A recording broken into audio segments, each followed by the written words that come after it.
નમસ્કાર, આપ જોઈ રહ્યા છો નેશન પ્લસ ન્યૂઝ. હું છું આપની સાથે હિતલ. અમદાવાદ અને સુરત પછી વલસાડ જિલ્લામાં પરપ્રાંતિયો વિરુદ્ધ મોટી કાર્યવાહી કરવામાં આવી રહી છે, જેમાં સંદિગ્ધ બાંગ્લાદેશીઓને ડિટેન કરાયા છે. વલસાડ જિલ્લાની પોલીસ એક્શન મોડમાં આવી ગઈ છે, જેમાં અમદાવાદ અને સુરત પછી વલસાડ જિલ્લામાં પણ મોટી કાર્યવાહી કરવામાં આવી રહી છે, જેમાં સંદિગ્ધ બાંગ્લાદેશીઓને ડિટેન કરાયા છે. મોટી સંખ્યામાં પોલીસના ઓપરેશનમાં લોકોને ડિટેન કરાયા છે, જેમાં તમામના ડોક્યુમેન્ટ ચકાસવામાં આવશે. જેમની પાસે પૂરતા ડોક્યુમેન્ટ નહીં હોય અથવા ડુપ્લિકેટ ડોક્યુમેન્ટ મળી આવશે તો ડિપોર્ટ કરવાની કામગીરી હાથ ધરાશે. વલસાડ જિલ્લા વાપી પોલીસ કેમ્પ પર કામગીરી હાથ ધરાઈ છે. આપણા દેશની આંતરિક સુરક્ષાને ધ્યાનમાં રાખી અને આપણા દેશમાં જે વિદેશના લોકો ગેરકાયદેસર રીતે વસવાટ કરે છે એ લોકોને શોધવા માટે ગુજરાત સરકાર દ્વારા એક અભિયાન ચલાવી રહ્યું છે અને આ અભિયાનના ભાગરૂપે ગુજરાત પોલીસ દ્વારા આવા ગેરકાયદેસર રીતે આપણા દેશમાં અને ખાસ કરીને ગુજરાતમાં વસવાટ કરતા લોકોને શોધવાની કામગીરી ચાલી રહી છે.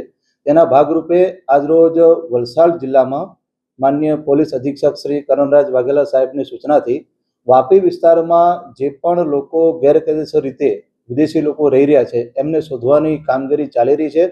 આજે જે શંકાસ્પદ વિસ્તારો હતા, અમને જે લોકો તરફથી અને અમારા બાતમીદારો તરફથી જે માહિતી મળેલી હતી કે આ વિસ્તારમાં વિદેશી લોકો હોઈ શકે છે, એ વિસ્તારમાં આજે ડુંગરા પોલીસ, વાપી ટાઉન પોલીસ અને વાપી જીઆઈડીસી પોલીસ દ્વારા કોમ્બિંગ કરવામાં આવેલું છે અને અમુક લગભગ 100 થી વધારે લોકોને અમે ડિટેન કરી અને પૂછપરછ માટે અત્રે લાવેલા છીએ.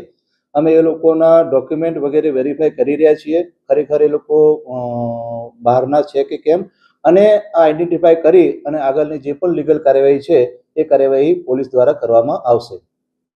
આજના તબક્કે મારી વાપી વિસ્તારના ખાસ કરીને જે ઉદ્યોગપતિઓ છે, લેબર કોન્ટ્રાક્ટરો છે અને નાના નાના જે યુનિટ છે, ભંગારના વાડા છે, એના જે માલિકો છે અને જે ચાલીઓના માલિક છે એ લોકોને વિનંતી છે કે આપના કાર્યક્ષેત્રમાં આવા કોઈ પણ લોકો, શંકાસ્પદ લોકો જે ભારતના નાગરિક નથી એ જણાઈ આવે તો તાત્કાલિક લોકલ પોલીસને જાણ કરવા વિનંતી છે, જેથી અમે લોકોને આપણા દેશની સુરક્ષાને ધ્યાનમાં રાખીને એ લોકોને આઈડેન્ટિફાઈ કરી શકીએ અને એમના ઉપર જે પણ લીગલ કાર્યવાહી કરવાની થતી હોય એ કરી શકીએ. જે નાગરિકો છે એમને પણ મારી વિનંતી છે કે માનનીય ગૃહ રાજ્યમંત્રી શ્રી હર્ષ સંઘવી સાહેબે જે પ્રમાણે સંદેશ આપ્યો છે એ પ્રમાણે આપ સામેથી આપની આઈડેન્ટિટી પોલીસ સ્ટેશન આવીને જાહેર કરી દો. જો આપ ભારતના નાગરિક નથી તો આપ પોલીસ સ્ટેશનમાં આવીને જણાવી શકો છો. તો માનભેર અમે એમના વિરુદ્ધની જે પણ કાર્યવાહી છે એ કરી શકશું. જો પછી પાછળથી પોલીસના ધ્યાનમાં આવશે અને આ રીતે લોકો પકડાશે તો પછી લીગલ કાર્યવાહી એમના ઉપર કરવાની થશે.